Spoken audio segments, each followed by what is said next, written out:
Okay, we are recording. Hello, everybody. Welcome to these community meetings for Kubewarden, the first one in 2024. So we have changed the year. I hope that you enjoy the year. I hope that we all enjoy the 2024. And here we are. We have here, you have me, which is Victor from the Kubewarden team. And we have also some maintainers from the Kubewarden team. And as always, feel free to join at any moment and feel free to enjoy this meeting because it's recorded, so you may be watching it later on. So yeah, I wonder if we should do some quick presentations, maybe just say hi to everybody, no? So for example, if I may start with Jordan. Yeah, sure. Hi, I'm Jordan, work on the Rancher dashboard and also build the Kubewarden UI extension. And I'll give a little presentation on it in a moment. And I guess we'll go with Flavio. Yeah, hi everybody. I'm Flavio, one of the maintainers of Kubewarden. Happy to be here. I don't know, Martin, do you want to go next? Yeah, sure. Hi, I'm Martin. I work on testing Kubewarden, making sure it works. Fabrizio, want to go on? Hey, I'm Fabrizio. I'm another maintainer of Kubewarden, and then we have Jose. I'm happy to be here, of course. Hello, guys. I'm Jose, and I'm also a maintainer of Kubewarden project. Okay, great. So for the topics today, let me just open the agenda. As always, I'm gonna just share the screen. As always, the agenda is public and you can just read on it. Okay, now you should be seeing the screen. So we see here the agenda. We have for today the UI changes on the downstream of Kubewarden, which is the Kubewarden UI included in Rancher. We have also the preparation for Kubewarden 1.10, which is already in an RC candidate. We have also cell support coming to Kubewarden, and then changes to WASI policies, which they seem to be gaining context awareness. So yeah. So in these topics, I suppose we can start with UI changes, which is the first one. I suppose that means, Jordan, you could go with something. Maybe I can stop sharing. Yep. I think I have to wait for you. It's taking a moment. I'm pausing, but I don't know if that has released the thing. Doesn't look like it. Oh man. Okay, now it should be going to you. Yep. Okay. You can see the screen, I hope. All right, so there are a few changes that we've made for the latest release of Kubewarden that is not yet out. But one of the things we have added in the Kubewarden dashboard view is we now have a upgradable button. So once the dashboard recognizes that there's an upgrade available for the Kubewarden controller chart, this button will appear and it will show you your version that you will upgrade to and the app version. And this also supports our upgrade path that has been recently released into our documentation, which allows going from minor versions up to major versions and everything. So if I clicked on this, it would go to our new chart. I won't bore you with those details, although it'll probably take too long. So just trust me, takes you to that. And the next thing that we have added is there's a concept of README. When you go to create a policy and it fetches a policy from the artifact hub, you will get a README that explains what the policy is actually able to do, how you would set it, the settings that come with it. So now when you create this policy, then we will actually be able to view this README from its own detail view.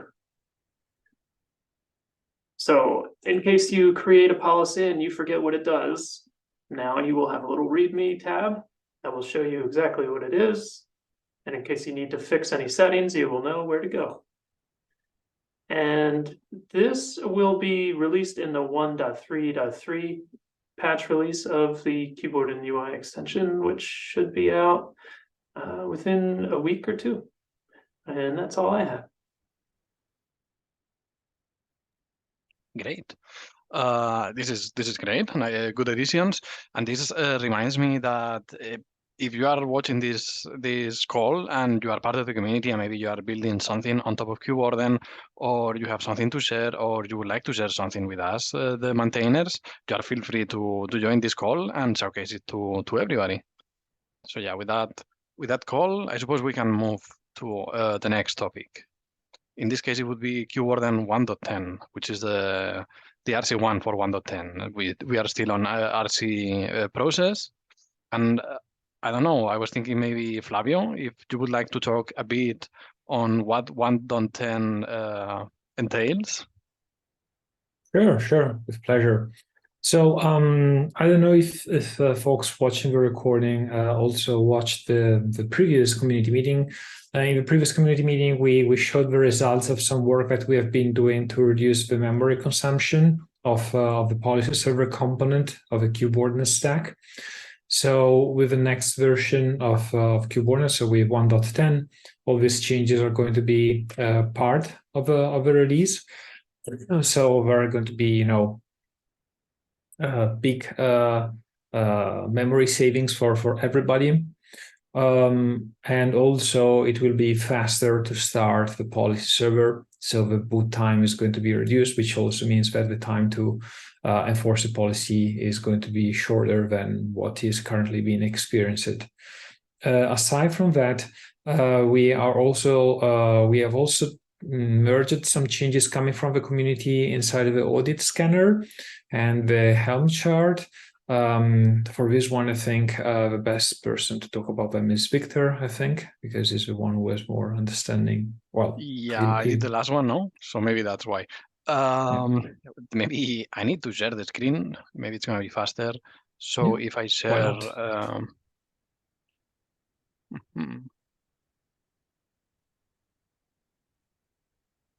Yeah, now you should be seeing the Helm charts repo. Yes, perfect. So as usual, if you go to releases, you can see that we have here the release per chart. There's 3 charts, and you can see that for Kubewarden defaults, we have things that come from community. So we have here Nuno Nelas and Bruno René that have added things related to the Kubewarden defaults for being able to set up the security context for the policy servers, which is nice. And also a different way of saving policy reports. This came also from community. I don't remember exactly which of them added the feature to audit scanner, but they added an in-memory store for the policy reports on the audit scanner. So yeah, it's exposed here in the Helm charts. And that's super nice. And then we have usual fixes and bumps of dependencies and so on. And for the CRDs, there's not much. This is shared with the things on here in the release changelog. And I think that's going to be mainly it. We have, of course, the changes to the policy server, for the memory behavior. And just in case that people are not aware, you can click here for the change logs of the different images. And then one goes to the different images and see the different features. For example, one that I had forgotten, I think this one was done by Fabrizio, which is also reconcile the policy webhooks. If anything or somebody changes them besides the policies, so then we are sure that even if it could happen that there could be some man in the middle there, but this ensures that cannot happen. That's an interesting point. This was one of the recommendations done by Tag Security about the best security practices all the dynamic admission controllers of Kubernetes should follow. So that was one of the recommendations, and this is the feature that implements this recommendation. Yep, correct. Okay, I think maybe I'm missing something. talking about the 1.10, for sure there's going to be things that I've forgotten. There is some pretty big work coming up done by Fabrizio to refactor policy server. This is not part of RC1, and I think it's going to be in review as a pull request starting from tomorrow, maybe, Fabrizio? I know the pull request was still a draft one. Yeah, it's still in draft, but I think tomorrow or max on Monday I will be switching to the real review. And yeah, there was some work because before priority optimization that we spoke about, we were actually running a thread pool. And now we realize that we don't need to do that because we can share basically the same evaluation environment between all the requests that are coming from the API. So we are also changing the web framework from Warp to Axiom to allow us to be more ergonomic and share this evaluation environment as a state between the requests. And we're still implementing some sort of limiting because we need to limit the resources, consumed by the policy server by limiting the amount of requests that can be processed in the validation side. So it's going to be a big refactor, big cleanup, not major performance improvements on this side, but still it's a big step for us to allow to work on other features and be a little bit more agile and remove a lot of complexity which the worker were causing, let's say. Yep, this reminds me that maybe we could talk about, all of this work is of course public and so on, and we have the project dashboard, no? And in the dashboard we have a tech debt tab where we keep work that we are aware that we need to do at some point. So yeah. Yeah. So We try started. to- Yeah, we started like last year to like tag every tech debt and have this kind of like technical debt parking lot to help us visualize, and also the users when they are opening issues, they know there's some work to be done in that side, and they could expect in the following sprints that we're gonna take all those. So it's a nice way for us and for the users to visualize what's going on also on the more technical side. If you're noisy, you're curious about which kind of optimization we are doing apart from the feature, it's a good chance to have a sneak peek. And talking about features, I think we are done now with the 1.10 RC1 topic. Talking about features, the next one is about cell support, which it's something that is quite nice. So we're working on the cell support.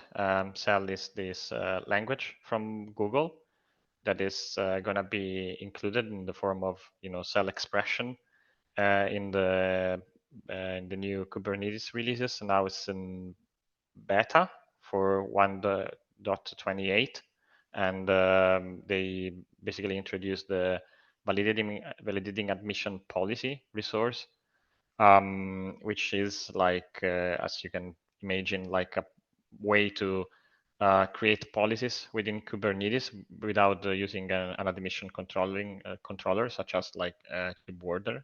And the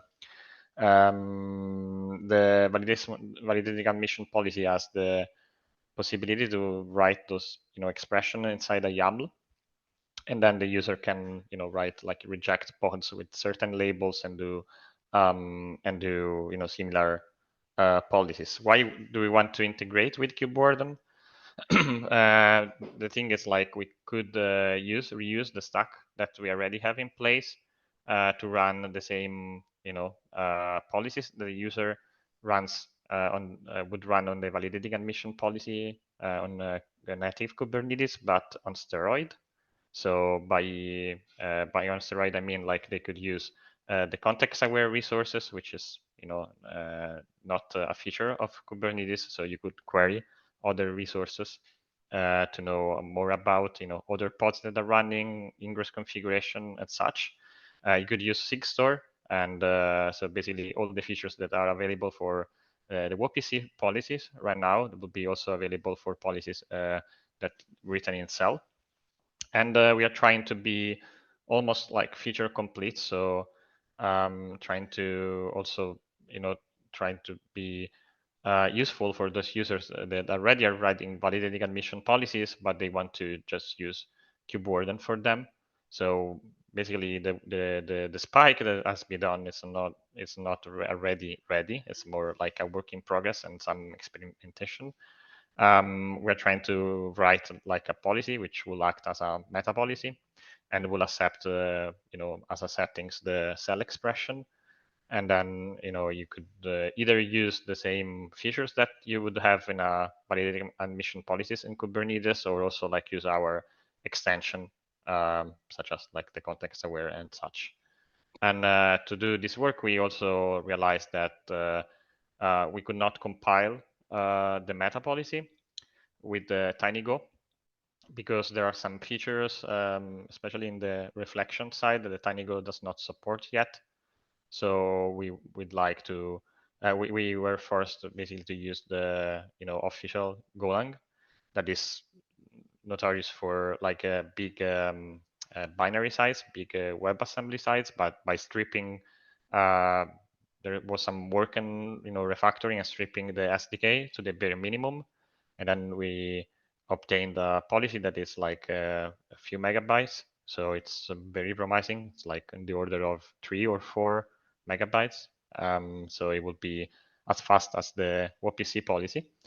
But then there was some piece missing, that there was the interaction with the host. So like the ability for WASI to do host callbacks. So, for instance, calling the function to get all the resources or a certain resource, which is a context aware feature that is offered by the host. And yeah, like there is also some work on implementing the same WPC callback for the WASI runtime engine that is not limited to cell, of course. Like cell policy will use it, but you will be also able to use it, and if you want to compile policy with the WASI, and then use the same capabilities that you would have in WPC. Okay, runtime. so if I have understood it correctly, that means that there would be a policy. So you said meta policy. So then policy users only need to copy paste basically, no? The cell code, DSL, and then they don't need to compile the policy. Yes, that's the end game, let's say. So eventually you would have the same capabilities that you have with the validating admission policy, which is sending, an apply with kubectl with your policy, and then the policy will be up and running. But you could also use the extension that we provide with Kubewarden, including tracing, metrics, and also auditing and policy reporting, which is not there in Kubernetes yet. So that will be so if you're already using Kubewarden, you can have the same stack that you had before, plus cell policies. And if you are using native Kubernetes and you miss one of those features, you can go and install a Kubewarden and try it out, and still you can use the same policies that you implemented there with the native Kubernetes. And yeah. No, I was just going to say, it sounds great. Sounds promising, yes. And about the WASI capabilities, I think Flavio wanted to add something. Yeah, sure. So the native Kubewarden policies, they also add visibility to basically ask for more information from the Kubewarden platform. So like all the integration with SigStore that we have, or the ability to query for Kubernetes resources inside the cluster. These are all features that are provided by the platform, because all our policies, they are running inside of sandboxes for secure reasons. And so they do not have access, to your Kubernetes cluster or to the network. So we are able basically to say this policy can do this operation, while it can do this other operation based on this security model that we have in place. However, this is something that, for example, Rigo policies were lacking. In the beginning, Rigo policies were not able to query information from the cluster, even though, when using something like Gatekeeper, you are able to write policies that make use of information coming from your Kubernetes cluster. Like if you want to make sure that when creating an ingress resource, there are no conflicts with the other ingress resources that are already inside of the cluster, you need to have this sort of information. So making Rigo policies context aware was something that we introduced, I think, with the 1.9 release of Kubewarden. This is something pretty recent. But then we were left with WASI policies lacking this feature. Now, with the work that we have been doing with Cell, as Fabrizio said, we have to write this meta policy of Cell using the WASI policy type, because we have to use the official Go compiler for doing that. And because of the limitation that the Go compiler currently has, we cannot use WAPC, so we have to stick with WASI. And then, as Fabrizio pointed out, we realized that we have to find a way to obtain this information also when a WASI policy is being run. So there is some work in progress. I was testing out the changes before this meeting to allow these WASI policies to make these host calls. But the good thing is that this is going to be like offer the full set of capabilities that WAPC policies have, the native Kubewarden policies have, also to the WASI ones. So this is not only limited to query for Kubernetes resources.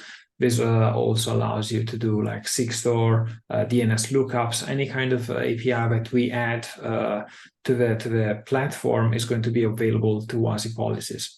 Right now, the focus is to make the WASI policies written in Go to make them aware of these APIs. Also, because so far we have a template for WASI policy, but it's a template written with Go in mind. But there are other programming languages that can be compiled to WebAssembly targeting the WASI platform. Languages that do not have a WAPC SDK that can be used. I'm thinking, for example, about Ruby or Python. And so these languages, they could, be used to write Kubewarden policies by using the WASI policy type of Kubewarden. Now, this work that we are currently doing is going to allow also these policies to, make use of these host capabilities. So that's pretty exciting. So the changes that are going to be delivered, they're not going to be part of 1.10. They're going to be part of 1.11. I'm pretty sure about that. And they are about our evaluation platform, but also they are going to be part of the Go SDK that we have. There is going to be some cleanup. I can anticipate that around the Go SDK, because right now, when you're writing a Go, like with official Go compiler, a Go WASI policy, there is no reuse of the SDK that TinyGo provides.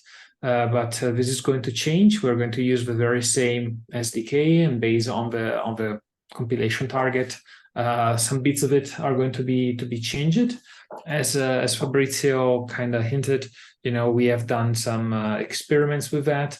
And, this makes the final policy, not only we have one single code base to maintain in terms of SDK, but it also makes the final policy super small. That's because if you look into the Go WASI template that we have so far, we are making use of some Kubernetes objects because we have to, and these objects, they're coming from the API machinery libraries of Visual Kubernetes Go SDK.